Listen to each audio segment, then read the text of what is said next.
Good morning, everybody. Welcome to our third, I'm already losing track, our third session of the morning, the ACFO Virtual Career Fair. Our next session, we're joined by our friends from Statistics Canada. I'll turn it over to them in just 1 second. Just as a reminder, if you do have questions for our presenters, you can go to slido.com, that's slido.com, enter the code ACFO-ACAF, and you'll be able to submit your questions there. You can also see the other questions that have been asked and vote up your favorites. So with that, I'm going to turn the floor over to Sandrine from StatsCan, who's going to tell you all about life at Statistics Canada. Take it away, Sandrine. Thank you, Joe. So welcome, everyone. It feels kind of weird. I don't see anybody, so I don't know how many people I'm speaking to. But anyway, I hope there's quite a few of you that are interested in the department. So as Joe said, I'm Sandrine Chevrier. I'm an assistant director at Statistics Canada. In the finance branch, and I have a colleague here with me that's going to be helping me and answer your questions later on. So Vanessa Bridgi, who's also an assistant director with Statistics Canada. So I just want to talk to you a little bit about the culture at StatsCan and what we like to call our family in the financial branch at Stats. So I myself have been at Stats for 15 years. I got recruited at Stats right out of university from the Ford program, and I've evolved and grown within StatsCan.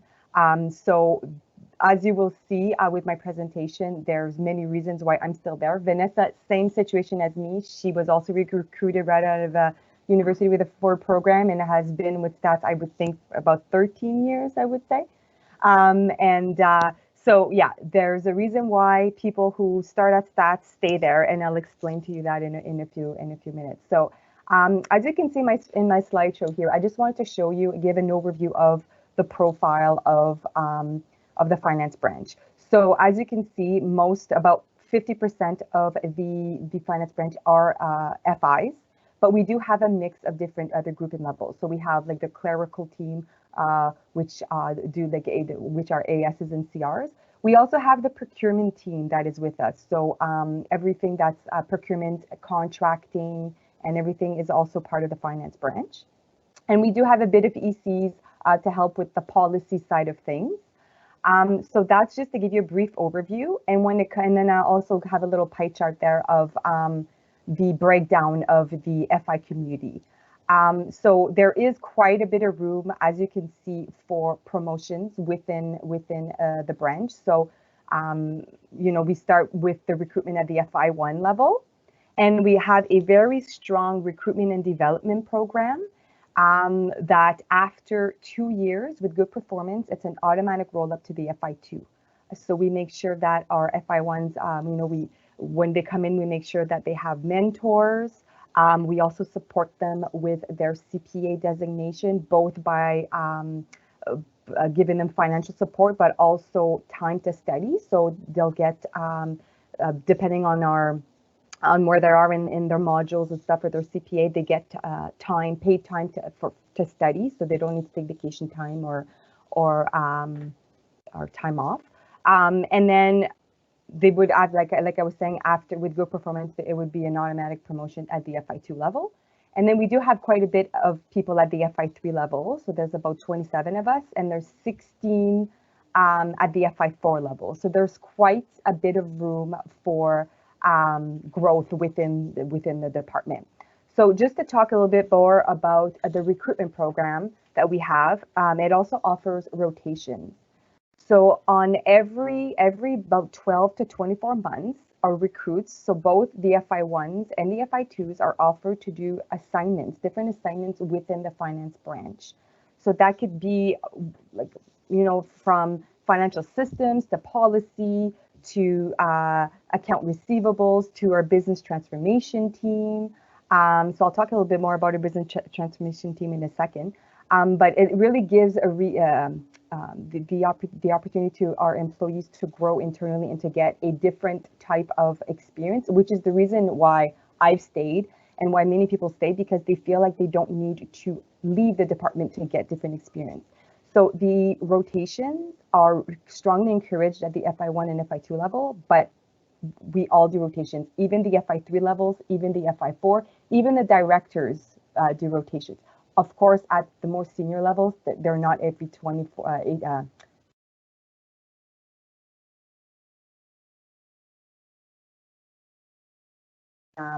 and ADs will do rotations also. I just wanted to give you a little bit of an overview on, you can see the difference of age. So we are quite a young community. So the majority of the branch is under 40. And we are pretty diverse when it comes to a language. So it's pretty much 50-50 when it comes to French and English. So I'd like to bring your attention to the years of service. So as you can see, on average, people in the finance branch have been at Stats for 10 years. So like I was saying, people who usually come to Stats stay at Stats for a very long time. And then here you can kind of see an overview of the average years in a position. So that speaks to our rotations. So as you can see, like every about 2 to 4 years, that's when the FI3s, FI4s would rotate. And then it's a little more frequent at the FI1, FI2 level. And when it comes to the rotations, we also make sure that it goes in line with the recruits that are doing their CPA program. We want to make sure that they have, different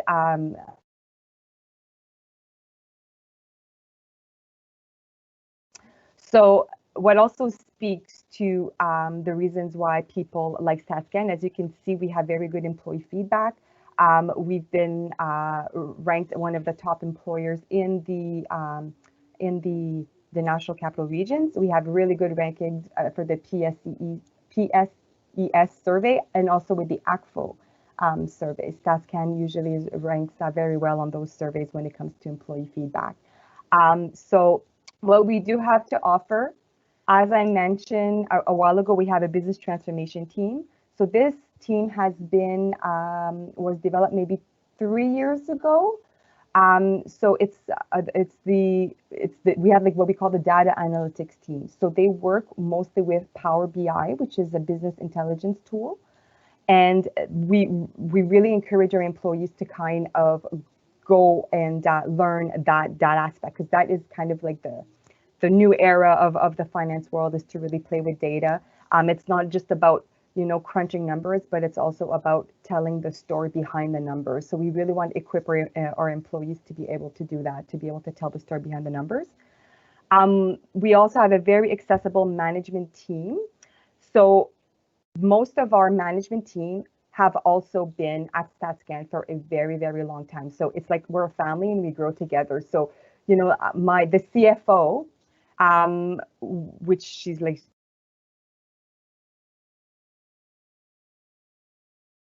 as an FI1. So when I started, she was an FI4 and she was one of my managers, and now she's grown. So we really feel like we're a family, and management is always accessible. They have the open door policy. They're always open to hear our comments. They really encourage us to think outside the box and to be innovative and to bring forward new ideas. So that's the type of people that we like to recruit also, or people that are, like I was saying, that think outside the box and like to change things up and question the status quo. We have a modern and flexible workplace, well, in the office. So we have when it comes to in the office, we do have Wi-Fi. So we could, take our laptops and go wherever we wanted. We weren't necessarily stuck to our desks. Of course, that's not the reality today, but hopefully one day we'll get back there. But we do offer, even now in this virtual world. So just to touch on that point, currently all of our employees are working from home. There's just the people that work in the procurement team. There's a little bit like the shipping and receiving team that are obviously in the office, but the rest of us are all working from home. But even from home, we do still offer like the flexible hours, the flexible work weeks, LIA, and all that are all advantages that we offer our employees. I already talked about the frequent assignments, so I won't talk about that anymore, and also about the recruitment and the development program. Like I was saying, that we support our recruits with language training, and we do offer language training on site, which I think is not the case for other departments. So it is very accessible for our employees to get training in their second official language. So on that, that's mostly all I wanted to show you guys. I'm trying to change my slide. There we go. This is just an overview of the finance branch, and we call it our value, like it's our, sorry, the values that we have, our value proposition. So it speaks a lot to what I've talked about. So the continuous learning. So number 4, it goes with like our rotations. The collaborative, like I was saying, like, you know, we seek people and we do partnerships internally, and we try to do a lot of brainstorming and always finds ways to learn and improve. Innovation and agile. So like I was talking about, like we like to think outside the box. We're really client obsessed, so we really make sure that we serve the programs with the information that they need. So it goes to what I was talking about, how to give the tools to our employees to be able to tell the story behind the number, so that they can properly give strategic advice to help the programs do better decision making. It goes also in line with the insightful. So that was just an overview of the department. And we are looking for people right now. So we are very interested in seeing what you guys have to offer. So please feel free to ask questions and also share us with your resumes. So that's all I had. So I guess I'll pass it on to Joe for the question period. Yeah, thanks very much, Sandrine. So that's great. It's a great overview. And actually, I will say that we heard from Transport Canada earlier this morning, and they talked a lot about what they're doing with Power BI and analytics. And they named your department as sort of their source of inspiration and training. So it's nice to see that thread of continuity come through. And it actually leads to the first question we've got, which is, does Statistics Canada provide training on the various analytics apps they're using, where it's Power BI or anything else? What kind of training supports do you provide? So the Power BI, we call it our data analytics journey. So at first it was very self-taught. So we had, well, you guys might know him actually. Sean Q, he actually made a presentation at the ACFO-ACAF conference last year. So he's kind of our Power BI guru, and he was self-taught on his behalf, just started playing around with the data that we have with our financial systems. And he create videos and training manual to help the team. So it was self-taught internally. And then today we actually have the data analytics workshops where we it's all FI1s and FI2s will at one point will have to be part of these workshops. So it's about an 8-week workshop where they get hands-on training with our data analytics tools. And they get to play around with them, but they also get like a project. So they get like a subject. You know, you always have these projects that in a department that you want to work on, they're kind of like on a napkin somewhere, but you never get a chance to do them. So then we put, you know, our recruits on these projects to play around with the data analytics. But and we've also had very great success with actually coming through and new ideas on how to improve some of our current processes. So that's how we're currently doing the training. So like I was saying, there's a lot of material that's been built internally, and we give the opportunities to our employees to work around with the tools. And we always encourage, like, because there's certain areas that are not really Power BI heavy. So it's not like a deal breaker. If I'm not really good myself with Power BI, to be honest. So it's not a deal breaker, but we do encourage people that, you know, if we have this old process that's very Excel heavy, well, we'll challenge them and it's like, okay, what can we do with that? And we really encourage them to try to experiment with Power BI and try to see if we can improve any of our current tools and processes. So I hope that answers the question. Yeah, no, absolutely. And we have a question in French here about I guess there's a pool, an FI3 pool in 2018. Just wondering if it's still open et avec qui pouvons-nous communiquer pour des questions? Donc oui, il est encore ouvert en 2018. 2018,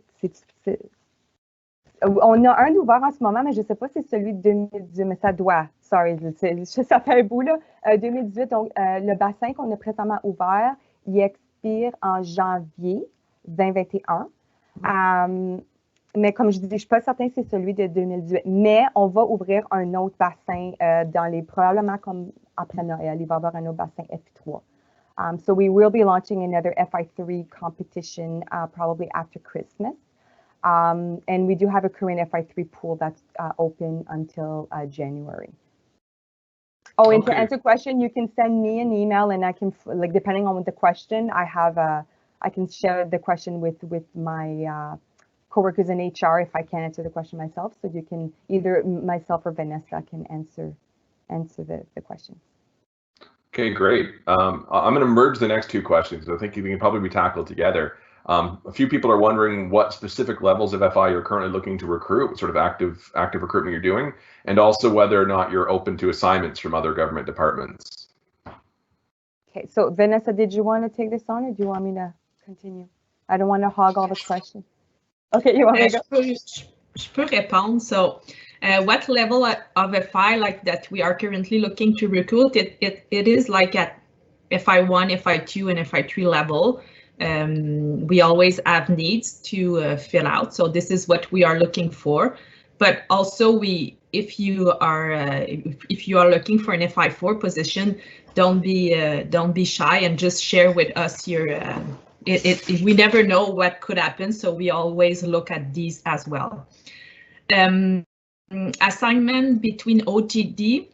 It is something that we did in the past. I think with the ACFO, they was there. I think it was a program with ACFO, but it's not something that we used to do a lot. So I don't know, Sandrine, if you want to add something on that. But since we already have a good recruitment program and a rotation program in Statistique Canada at StatCan, so we already offer kind of different assignment, different opportunity. In the finance branch, so this is maybe a reason why we don't do that often. So, like Vanessa was saying, it's not something that we've done in the past, but it comes up a lot to create partnerships with other departments, and I know our DG, our Director General, has talked about it. So it is something that we're really that we've done. I also wanted to let you guys know that, like, I did talk about the FI3 pool that will be opening in January, but we do have an FI1 and FI2 open inventory that's always open. And every time we have a staffing need, that's where we pull a resumes from and do interviews. So I strongly encourage you, if you're looking for an FI1, FI2, to apply to our inventory. It's on jobs.gc.ca. So that's how I would encourage you to apply. Great, thank you. There's a couple of questions there about location. Maybe we'll tackle them together. One person's asking if most of the positions for FIs are at Tunney's Pasture, and there was also a question further down that's dropped off the list a little bit now about available positions possibly in the regions. So we do have regional offices. There's one in Montreal, one in Halifax, one in Edmonton, and in Toronto. And we do have a few FI positions in the regions. But again, this is a new context. So we do have one FI that's in Halifax, one in Toronto, and one in Edmonton. Actually, there's two in Halifax. The two that are in Halifax used to work in Ottawa, but have moved back home to Halifax, and they're now working from the office at Halifax. It's not something that there's not many opportunities to work in the regions. However, in the new context that we're all working from home, we are thinking of possibilities of, like, why are we stopping ourselves to hire employees just in the National Capital Region? Like, we could technically hire anybody from anywhere from the country, and they could work virtually, like we've been doing since March, and we've been doing very well. For StatCan, like specifically for the finance branch, we hadn't seen any change in like our processes remain the same. We were already very paperless. We had a lot of our processes that were already electronic, so it wasn't like a huge leap for us.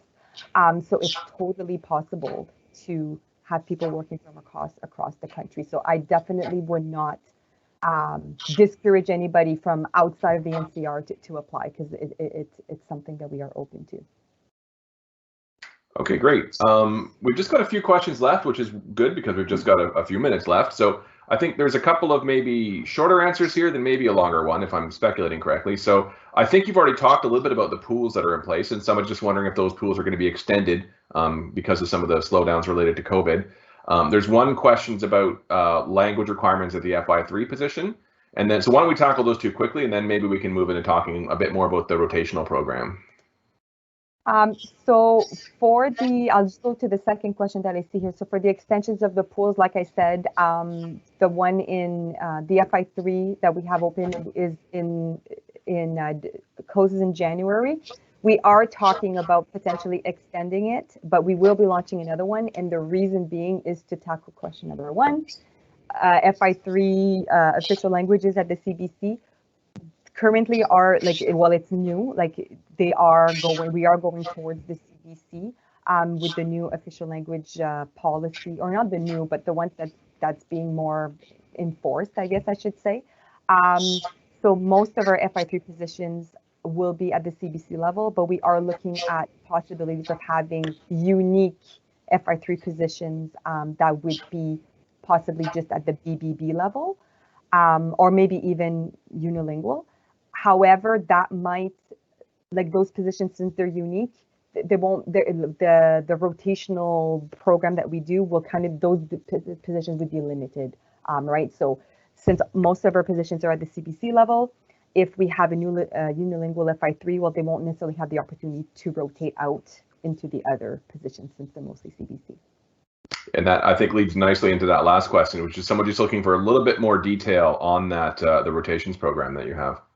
Oh, yeah. So like I was saying, for the FI1, FI2s, it's part of the recruitment program. So they're strongly encouraged to do rotations every 12 to 24 months. However, it is a joint decision. So every 12 to 24 months, we kind of survey who's due for a rotation. So how long have they been in their position? So it's usually the who's due for a rotation is how long have they been in their position? Do we feel like they've gained everything that they, you know, that they need to in that position? Are they ready to move on? And then that way we're like, okay, these are all the positions that are available, meaning people will be rotating out, and then we share that with everybody who's due for rotation, and we ask them to give them their top 3 choices. So it is like a joint decision with the management team and with the recruit. So we in most cases we are able to match the employee's choices. Then of course where it gets a little tricky is if everybody picks the same one. Well, then, you know, we have to kind of have these discussions. But in most cases, people are happy with the rotations that they're given. And even on since we are open to rotations, it's not on a strict schedule. So if people leave for maternity leave or just departures, well, we always look internally to say, okay, this is like if somebody leaves from a popular position, I'll say, like financial statements for some reason seems to be of a lot of interest. So if somebody leaves in that position, well, our first reaction would not be to recruit somebody out and put them in. It would be internally, who's interested in that position, who could go in that. So we always try to match like the people, our employees' skill sets and the career aspirations when we talk about the rotation. So that's for the recruits. For the FI3, FI4 level, it's more organic in the sense that it's not like I said, for the recruits FI1, FI2, it's almost every year we do like a rotation. But for the senior levels, it's more organic in the sense that if there's been a lot of movement, you know, if one FI4 leaves, well, then I'm going to talk to the other FI4s, like, is anybody interested in this position? And then then there'll be like a mini swap. So it's not like all across the board. And same goes with the FI3s. But at any time, if an employee is not happy in their current position, because it's happened where we rotated a position in an employee in a position, and after 6 months, it's just not working out for whatever reason. We want them to come to us and say, you know what, it's not working out, and we'll move them. Because we want our employees to be motivated, because we see that as if they're motivated, they're going to be productive, and it's a gain for for the organization. So we don't want our employees to be unhappy to leave. We want them to tell us, and we'll move them. So it's a joint effort for the rotations. So I hope that covered that question. Yeah, I think it did. It was a great answer. And unfortunately, we're out of time. But Sandrine and Vanessa, thank you so much for clearing a few minutes to chat with us and our members this morning. As a reminder to everyone, there's contact information for StatsCan on our website, same place you found the link to this session. I'm sure they'd be happy to answer any additional questions you have as well. Sandrine, Vanessa, thank you very much for your participation this morning. For those sticking around with us, we're going to be moving to our next session at 9:30 is ESDC. So thanks very much to our friends from StatsCan, and we'll talk again soon. All right, thank you. Send us your resumes. There you go. There's the pitch. Thanks very much. Merci. Bye. Bye.